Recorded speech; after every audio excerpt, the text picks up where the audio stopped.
علیکم ورحمۃ اللہ وبرکاتہ۔ اس دور میں کئی آرگنائزیشنز نوجوانوں کو جذباتی باتیں کر کے اپنی طرف راغب کرتے ہیں، اٹریکٹ کرتے ہیں، جیسے پی ایف آئی، ایس ایف او۔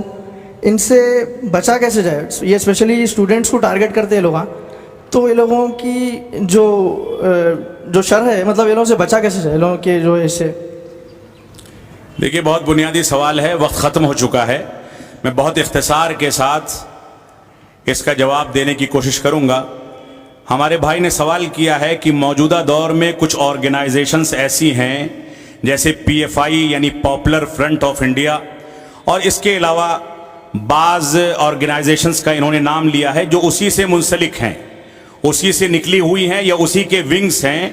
یہ لوگ آج کے دور میں جذباتی باتیں کرتے ہیں، اور اسی طریقے سے حیدرآباد اور جنوبی ہند کا ایک المیہ یہ ہے کہ ہمارے جماعت کے بہت سارے افراد اپنے زکوٰۃ کی اور صدقات کی رقمیں ان کے اکاؤنٹ میں ٹرانسفر کرتے ہیں۔ یہ دو بنیادی مسئلے ہیں۔ یہاں پر اس بات کو سمجھ لیں، سنن ترمذی کی صحیح روایت ہے کہ اللہ کے نبی صلی اللہ علیہ وسلم نے ارشاد فرمایا کہ تمہارا قدم قیامت کے دن اپنی جگہ سے اس وقت تک نہیں ہل سکتا جب تک تم سے اس بارے میں سوال نہ کر لیا جائے کہ مال کہاں سے کمایا اور کہاں خرچ کیا۔ یہ ہمارے جماعت کی ایک ایک فرد کی ذمہ داری ہے کہ اپنے مال کو کمانے میں بھی حلال ذرائع اور خرچ کرنے میں بھی قابل اعتماد ذرائع کا انتخاب کیا جائے۔ یہاں پر پی ایف آئی کے بارے میں سوال کیا گیا ہے، اختصار کے ساتھ میں اس سے پہلے اس پر جواب دے چکا ہوں، جس کے نتیجے میں جنوبی ہند کے جماعت کے لوگوں کی جانب سے بھی مجھ کو شدید مخالفت کا سامنا کرنا پڑا ہے۔ یہ افسوس کی بات ہے، کوئی آدمی منہج سلف کا دفاع کرے، صحابہ کرام کی عظمت کا دفاع کرے، اس کے باوجود اس کو مخالفت کا سامنا کرنا پڑے۔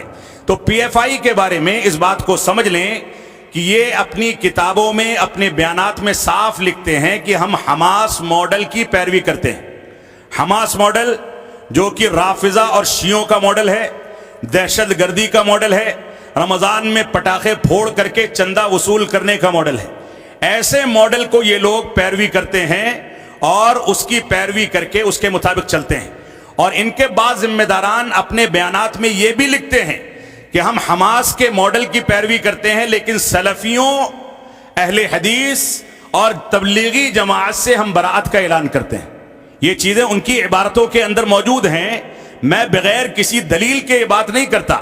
اسی طریقے سے سیمی، جس پر حکومت ہند نے پابندی لگائی، اسی کی نئی شکل، اور اس کے بعض افراد اس پارٹی سے جڑے ہوئے ہیں جو حقائق پر مبنی ہیں۔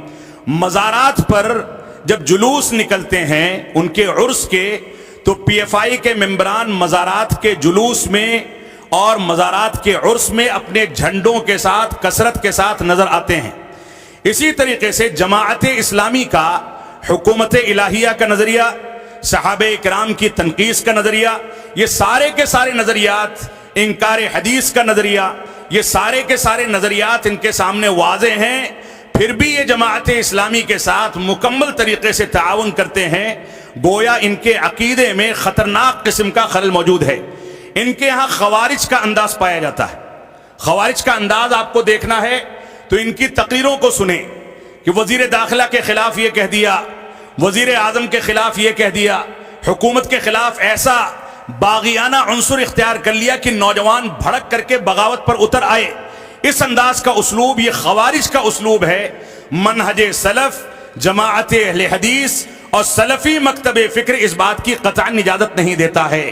اسی طریقے سے ان کے ہاں ایک خلل یہ ہے کہ ایک جانب سعودی عرب کی حکومت کی سخت مخالفت کرتے ہیں، یہاں تک کہ بسا اوقات اس کی تکفیر بھی کرتے ہیں کہ وہ لوگ کافر ہیں، عیاش ہیں، فحش کاری پھیلاتے ہیں، اس انداز کے اتہامات لگاتے ہیں۔ اور دوسری جانب پی ایف آئی کے والنٹیئرز حج میں، عمرے میں جا کر کے باقاعدہ وہاں سے پیسہ وصولتے ہیں۔ اس بات کے حقائق موجود ہیں، آپ دیکھیں یوٹیوب پر انڈیا فریٹرنٹی فورم ان کا ایک ونگ ہے، اسی طرح سے نیشنل وومنز فرنٹ ان کا ایک ونگ ہے جو خواتین میں کام کرتا ہے۔ یہ ساری کی ساری چیزیں ان کے ہاں موجود ہیں۔ اللہ رب العالمین نے خواتین کو حکم دیا کہ وَقَرْنَ فِي بُيُوتِكُنَّ وَلَا تَبَرَّجْنَ تَبَرُّجَ الْجَاهِلِيَّةِ الْأُولَى، تم اپنے گھروں میں بیٹھی رہو, جاہلی دور کے رسم و رواج اور بناؤ سنگار کو اختیار نہ کرو, اور یہ ان کو پروٹیسٹ کے لیے اور باہر سڑکوں پر نکال کر کے ان کی عزت و آبرو کو نیلام کرتے ہیں. یہ اسلام کا طریقہ کبھی نہیں ہو سکتا. لہذا ہمیں اس بات کا خیال کرنا چاہیے کہ انڈیا سوشل فورم یا اس انداز کے ناموں سے حج کے اندر سعودی حکومت کے سامنے غلط بیانی کر کے پہنچنا, والنٹیئر بننا, خدمت خلق کے نام پر لوگوں کے ذہنوں پر حاوی ہونا, یہ ساری کی ساری چیزیں ان کے ہاں موجود ہیں. بعض تحقیقات کے مطابق ان کے 16 فرنٹس ہیں, 16 چہرے ہیں.